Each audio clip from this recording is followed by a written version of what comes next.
You consult the final slates of more gravel, firebinder of the forge anathema, before the stone flesh claims me entirely. I etch here what I have learned in sacred Zaralit script. Let us speak now of our god, the Father of Darkness. Fools will tell you that he is a demon, or some other primordial being born in fires older than the realms. We know him for what he is. Hashut, the one true ancestor god. In the days of myth, before the time of revelations, the godly forebears of our race gathered in the mountains of Shaman. There, they beheld the nascent Dwarden clans and drew plans to raise them up.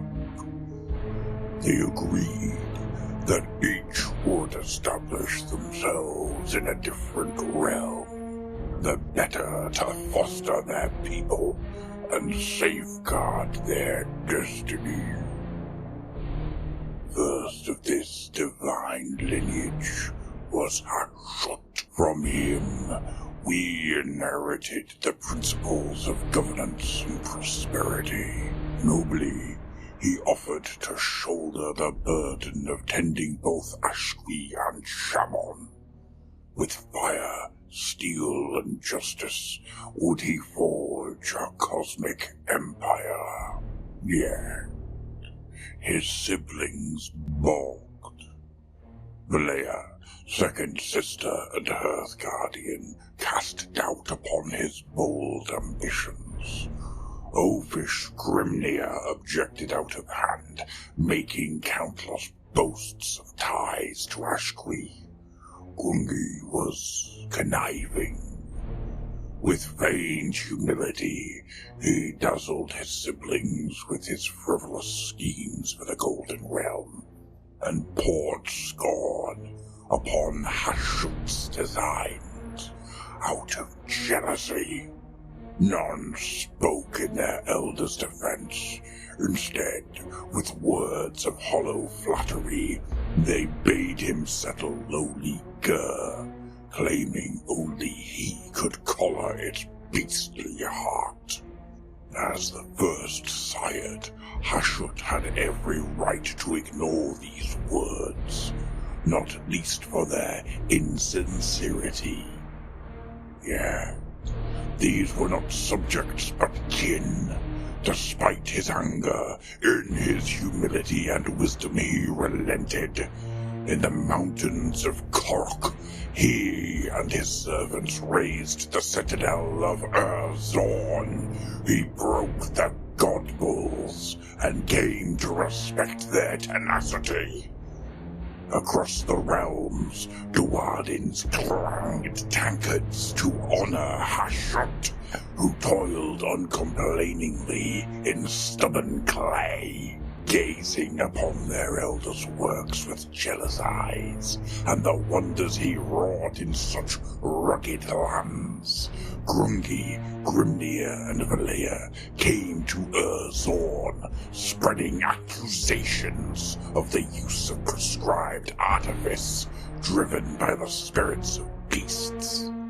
Yet Hashut had done no such thing.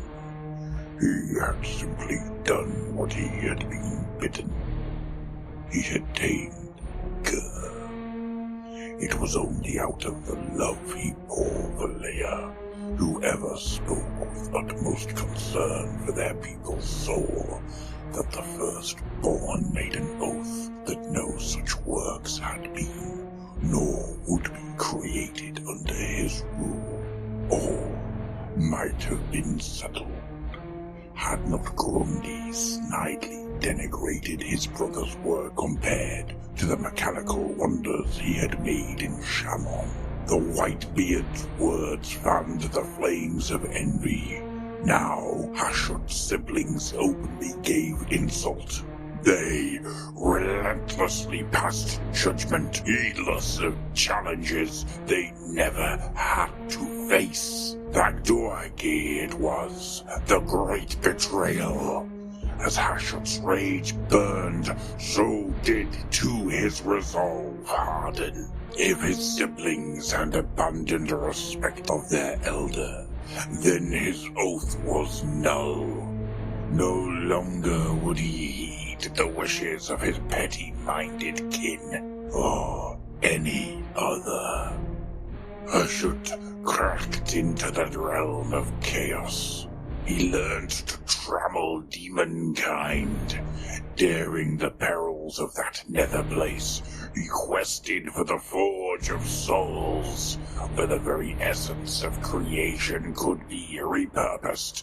There, he seized impossible strength. There, he transcended his divine status. As Hashut's faithful wrought grand engines under his tutelage, he made his plans. First, he would be revenged upon his kin. For Grungi and Grimnir, he fashioned gifts that would amplify their follies and lead to their ruin. In Grimnir was stoked a mindless fury that saw him cleave continents and peaks with his axe. In spates of madness, Grungi left weeping craters across Shaman. Yet, himself a peddler of untruths, the Whitebeard sensed the deception. Clinging to sanity, he forged chains to bind himself and his brother atop the same mountain where the siblings had held council long ago. There, they would linger until their rage cooled. Yet their salvation came early from the fickle stars. The rest of the false ancestors and their misguided flocks marched upon Urzorn. Valea sought conference with Hashut and his acolytes, whose power had grown 1,000-fold, freed from the fetters of appeasement. The warmth of the hearth was gone. Now, words between brother and sister were cold and hard as stone. Battle burned the land and sky. Hashut was an unstoppable force, inflicting dire wounds upon his siblings. Only a final gambit of Valea, an act so base that none shall speak of it, saw his physical form sundered, even as she too passed from our people's sight.